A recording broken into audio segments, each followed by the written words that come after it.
Okay. So, first of all, welcome, Vaishnavi. Thanks for accepting this invite to be a guest on my podcast, which is Lead the Ladder. This podcast aims to educate and inspire women in the corporate workplace to break the glass ceilings and take up more senior leadership roles. And when I thought about this podcast, I could think of you as my first guest because our careers have grown together since the last 12 years. We have seen each other growing in our corporate journey. So I thought it's the best to start with you as my first guest. So thank you for accepting this and welcome to the podcast. Thank you so much, Aparna. It really means a lot for me when you said you thought about me. Uh, we are sharing the journey, but I would like to take this opportunity and extend my gratitude to you because you're part of my journey. Especially the domain which I am right now. I guess you've taught me a lot of things when I started off in the e-learning space. Uh, so yeah, thank you so much for it. And yeah, let's get started. Great. So Vaishnavi, it's been 20 plus years that you're working, and you would have seen all kinds of phases in your work life. So as a woman, did you ever face self-doubt, or did you have any inner critic when executing your work life and then managing your personal life as well? Did it ever happen? Is there any incident in your story? Yeah, of course. I mean, we have to be very candid and honest about it. Self-doubt is always there, self-critic. Unfortunately, I would say the way we've been brought up, I think that's where these things lie. That's where those limiting beliefs come in, where we always go back and doubt our own capabilities at times, not every time, but yes, especially when you're taking such decisions, when you have options to decide on. I would say yes.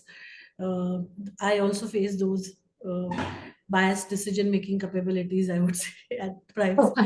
uh, how did I overcome is, I think, primarily, for me, honestly, it became very organic journey in a way.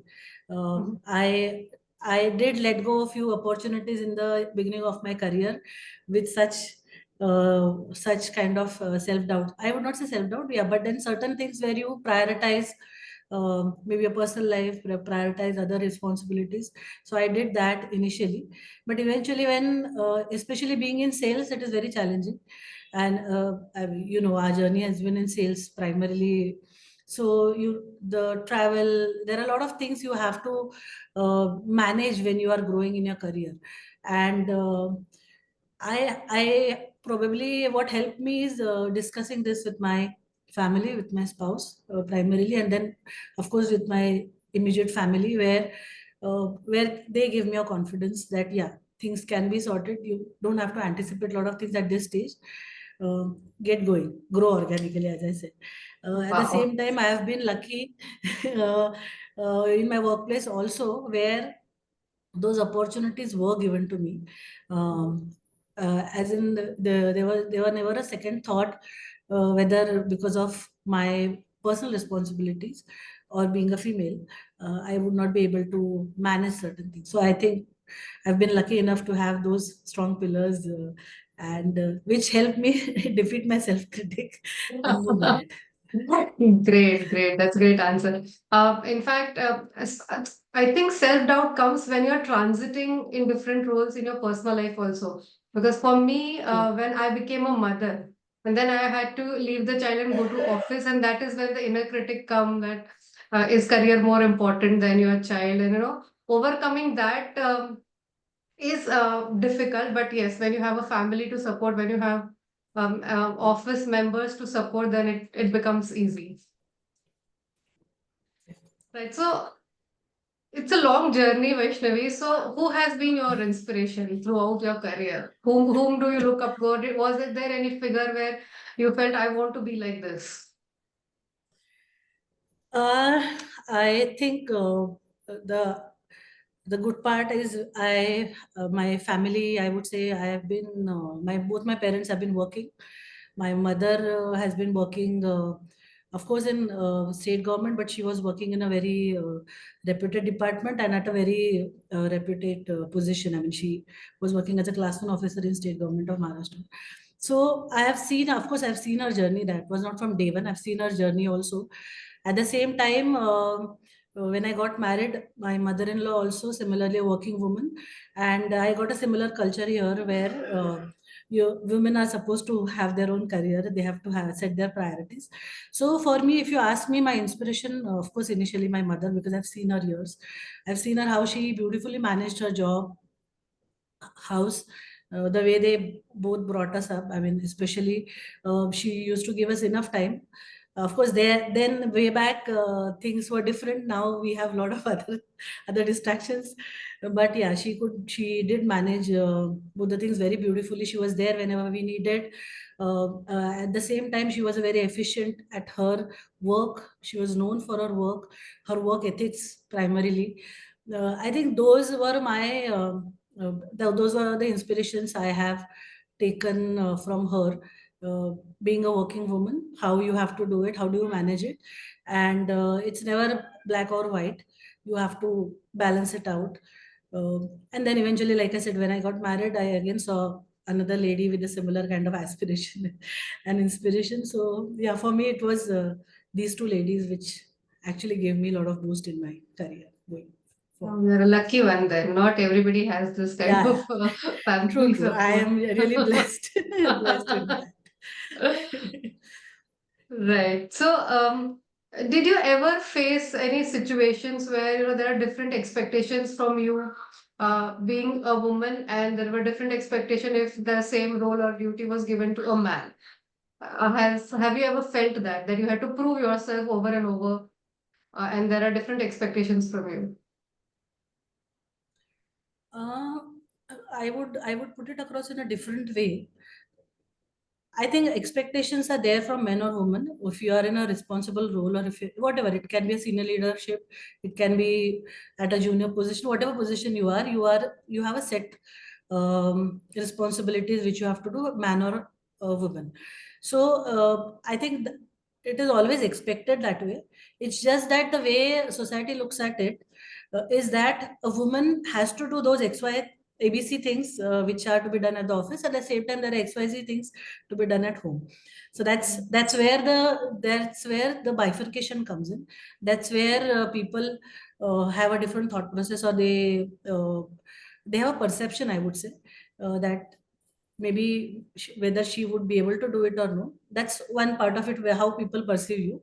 Second is we are own the self critic, I would say. You are always trying to prove something that I can do it. I can do this. I can manage my home. I can manage my office, and you are trying to prove yourself rather than others. So I think it's more internally that if you are sure that you are doing the right thing, then it becomes easy for convincing others also, because then people understand it very well if you are more convinced about it. If I'm always in my self doubt, then that reflects in my work, that reflects at my personal life also, and then it's not the way it should be.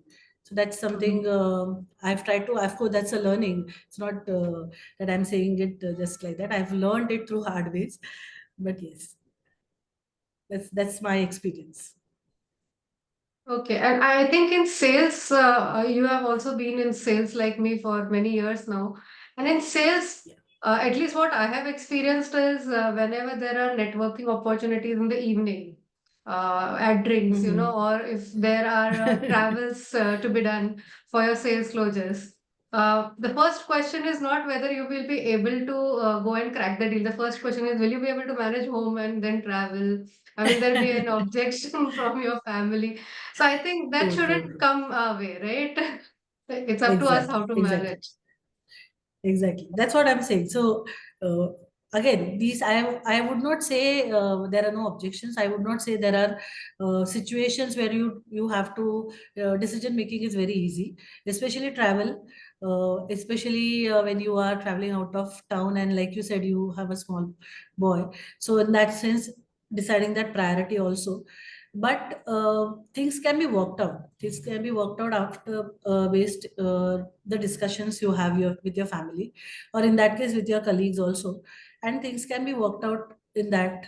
this has been working for me, where I see a situation, I have to discuss it out. Say for example, we have to travel for 3 days, uh, because typically meeting is on a particular day and you have to cover travel time and all. So checking if those can be managed, if the travel can be cut down, or if mode of transport, again in that case also works a lot. I mean, we are blessed, we have the fastest mode of transport these days. But that also works very well if we decide on how do we look at the situation. But the intent should be that I want to do it. The intent should be that I want to find a solution. If you start with the thought that ये problem है and how do I address it, then it is a problem. So start the conversation with the intent that you want to find a solution with the family, with your colleagues or your office. And I'm sure at times we've seen the clients also being very considerate, Yeah. especially if you've had a good relationship over the years with them.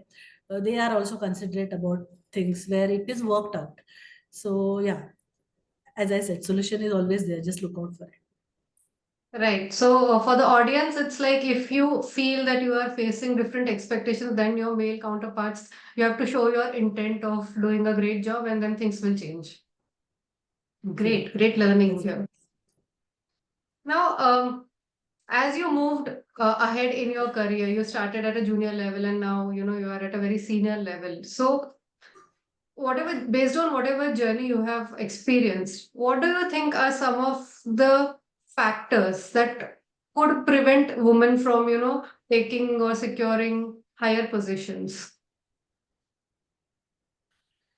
uh, Again, coming back to the part where anticipation comes in, because we all know responsibilities also, I mean, just going up the ladder is not about the remunerations and the packages and the fancy things. It's not resignations, sorry, fancy designations. It's not just about that. It comes with a lot of responsibilities. It comes with a lot of expectations as you move the ladder. So if we have a clarity on that, and if we are really passionate about doing that part, then don't keep anticipating about the responsibilities. At times what happens is, and honestly even I have gone through that phase. uh, just to give you an example, when I was moving from a role to a senior position which had mandatory travel, and I have always tried to work around the travel with since I have two sons. So I've tried to work around so that I'm there for them whenever needed, especially the school days, and you know how it is. But then either opportunity was good, and I had to decide on the travel part was the only objection in my mind, I would say. Otherwise, everything was great. But then, like I said, I had discussed this. I discussed this with my family, with my son, with my spouse, my husband, and then we all anticipated. Rather than anticipation, we all did a calculation that how many days you have to travel, how much hectic it will be, or how much. So when we actually worked out everything, we realized that it's not the way I was actually trying to look at it.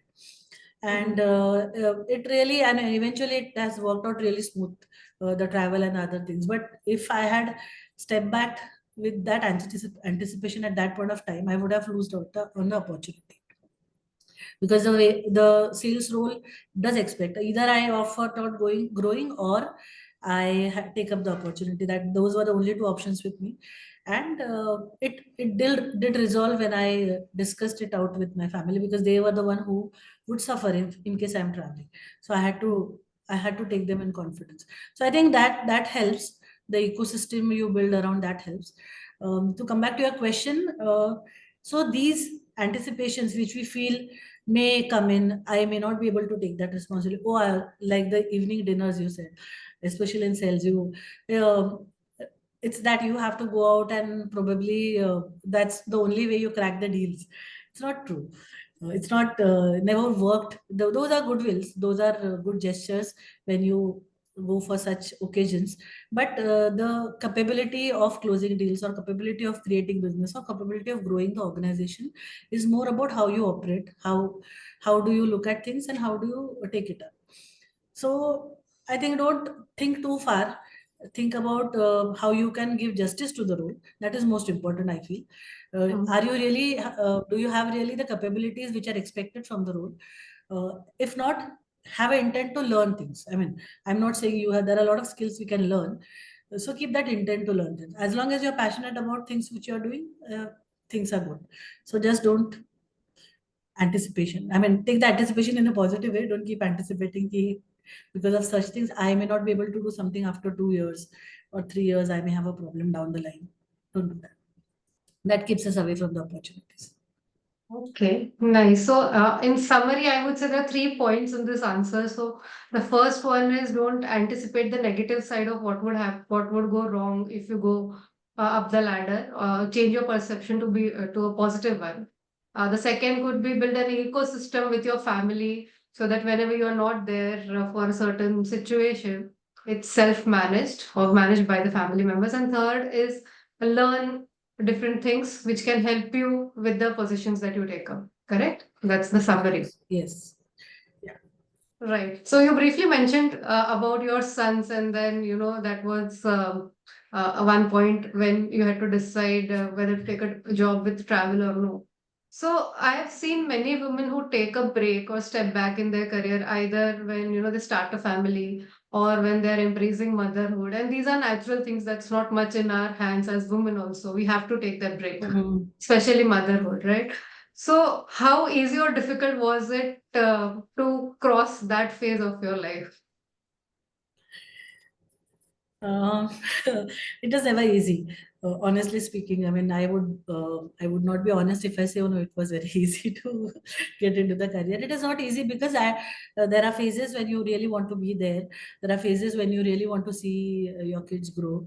The first time they call out your name, the first time they stand.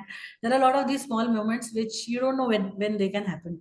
There is no timetable to it. Yeah. So it was not it was not easy, but like I said, since I have seen a working mom, or both the women in my life have been working, especially that is where the balance is also seen. See, what happens is now this differs from person to person. I would not generalize this statement, but if you really are very keen to be at home and you're okay about sacrificing the career and being at home and looking after your child, it is a willing decision, then it is good. Then take a decision, take a break, and come back when you feel like doing it. So that's great. For me, I always, I was always an outgoing person, I would say, in a way. Um, I was more, I would say, always competing with the boys since my childhood in a way. Okay. So for me, sitting at home was not a option. I mean, being just a mom at home would have been a frustrating. I would have come to a frustrating point at a after a certain time, and that has a negative impact, as you know. Mm. So it was good. So I decided. Of course, even I took a basic break which was needed, say 6 months, 9 months, and then I came back on it, because when I was happy what I'm doing, I had a satisfied day. Then I could give 200% to my child also when I'm back. But if I'm sitting here and I was thinking about what I'm missing out, then that is not justice to you nor to your child. So I took my break, which was needed, but eventually I stepped out. Even for the second child, I think I just took the similar break, which is needed, and then again stepped out. Uh, so and again, it like it says, you need a village to raise your child. So, in the same manner, I had my family who could support me. I had a good ecosystem. Now, when I say ecosystem, I include my colleagues also. There were at times I have taken my kid to office also, and my Okay. colleagues have taken care of me while I was on on calls, because there was no option and I had to manage it. So yeah, so I've been blessed with that part, I would say, where a strong family support was there when I stepped out. I didn't have to worry about it.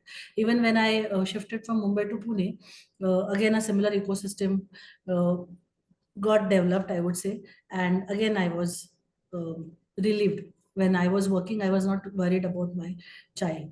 So not everybody gets that situation. So this, I cannot generalize this for everyone. Did your child give you any of your children give you any guilt trips that, oh, mama, you are not there for this and you are in office? Because I have faced that in my life. Yes, yes. Uh, I think first guilt is what we carry the guilt ourselves, because at times we are sacrificing that time which needs to be given, especially the annual days, the parent teacher meetings. There are so many things which not every time you are able to attend it. Not every time you are able to. At times I've reached the venue directly for the annual day, and my child was the grandparents took him because they have to go early and get ready for Hmm. the event. So those scenarios have been there, and and the kids have given me guilt. Um but I have tried to be. I like the word you used the other day was hands-on. So I've always tried to be very hands-on with my kids, be part of their activity, be part of their studies. I think that quality has helped me in my work also, because being hands-on, you understand your job also very well, and then you are able to add value to it. So yeah, to answer your question, they've given me guilt, but I've tried to overcome uh, by talking to them, by giving them that confidence, by telling them how important it is for me to do it. And of course, I mean, that has benefits for the family also.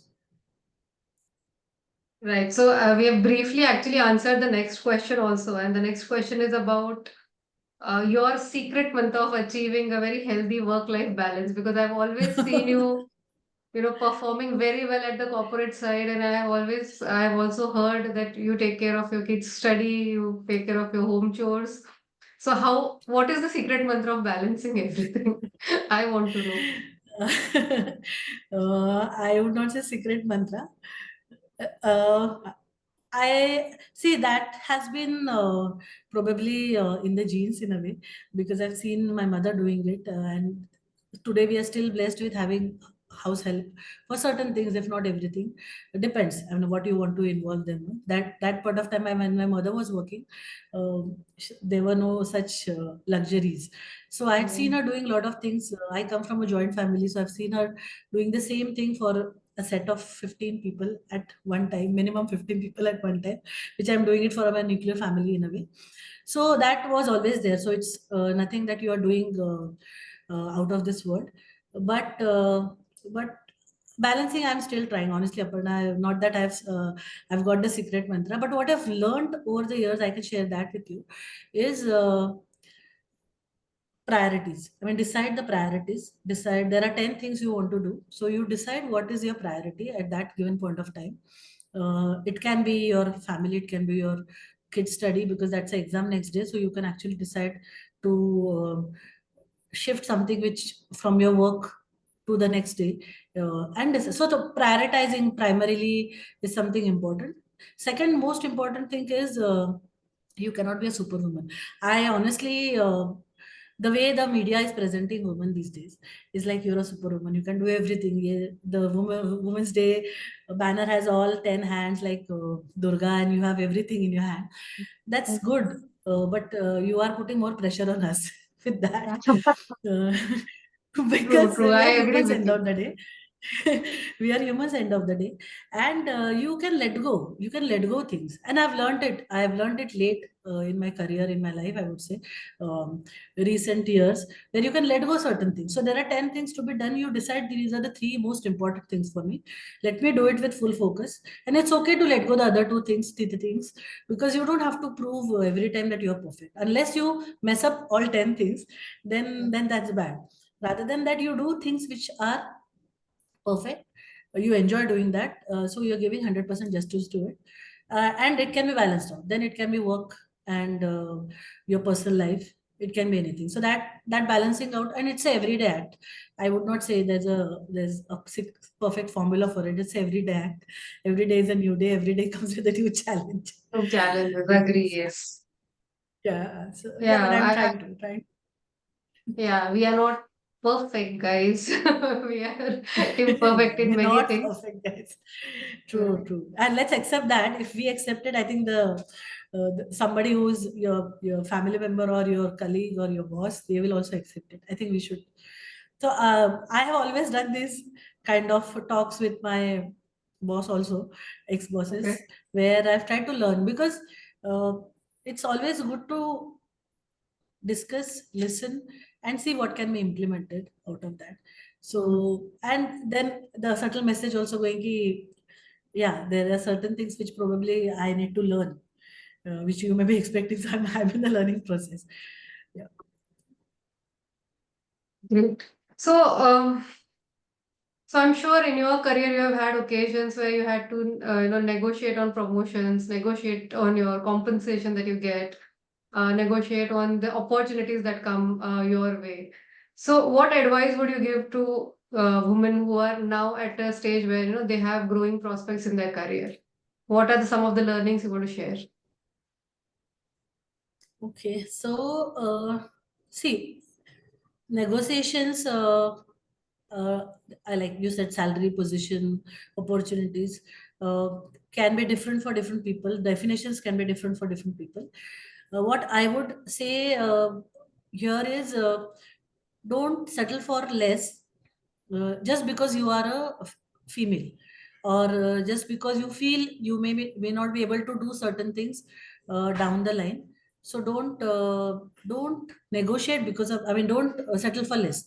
If you're negotiating, don't negotiate uh, with a less salary, oh, because I may not be able to do what the peer position for a male. Let's say there is a x amount of remuneration for a male candidate, and they're offering x minus some amount of because you're female, and because they're anticipating ki whatever he may do you may not be able to do. So don't settle for it. Don't think that you are anywhere less than the peers because of your gender. That's, I think that's the only thing I would want to convey. That's the way you can actually decide about the negotiation part or the promotions or opportunities, because these, like I said, we've been talking there for past few minutes, that these can be worked out, solutions can always be there. So don't settle for less because of these reasons. And so think of your strengths, think of your weaknesses, and then what you bring to the table is what you should negotiate for, Yeah. and keeping the Yes, gender a good aspect. point. I think you highlighted a good point. Think about your weaknesses also. At times you cannot be just aggressive about negotiation because it is a very feminist thought, and no, don't do that.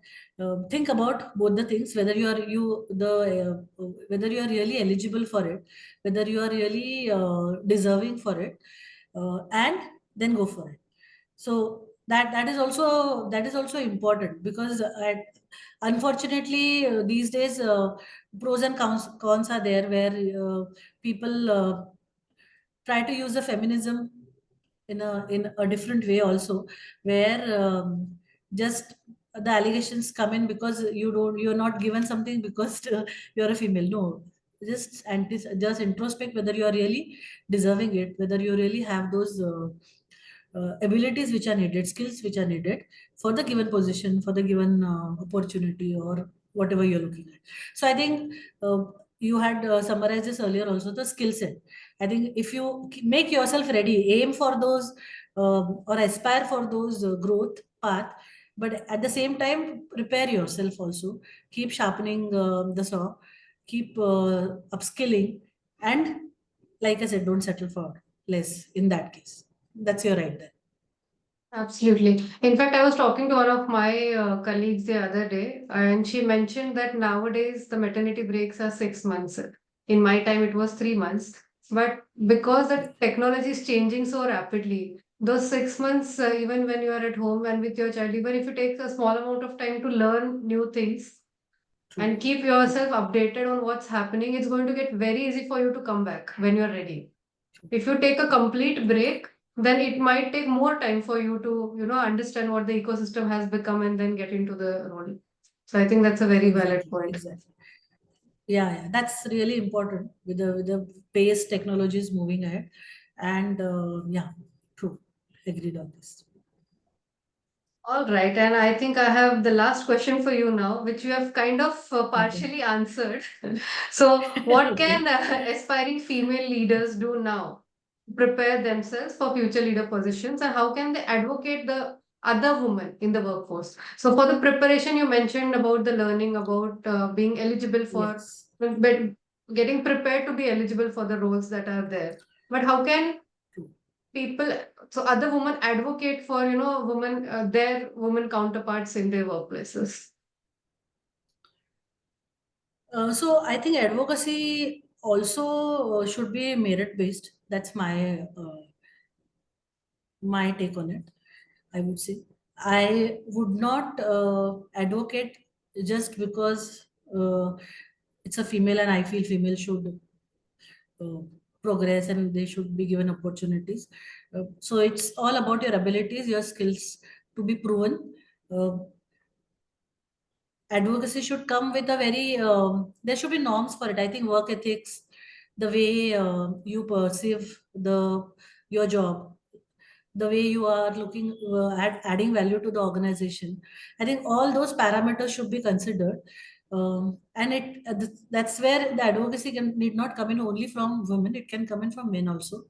It's more about how you prove people that you deserve it. Skill set is definitely yes. There are a lot of soft skills and other skills to be developed when it comes to the growth path, going on the growth path.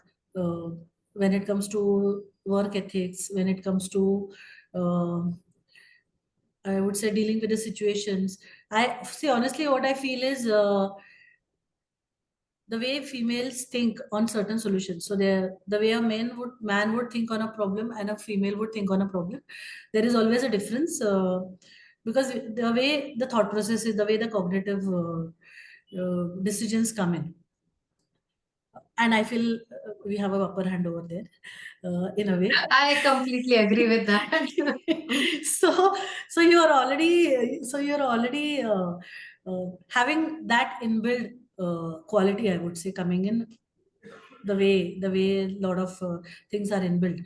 So then add on to the skills which can help you move to the ladder and justify it.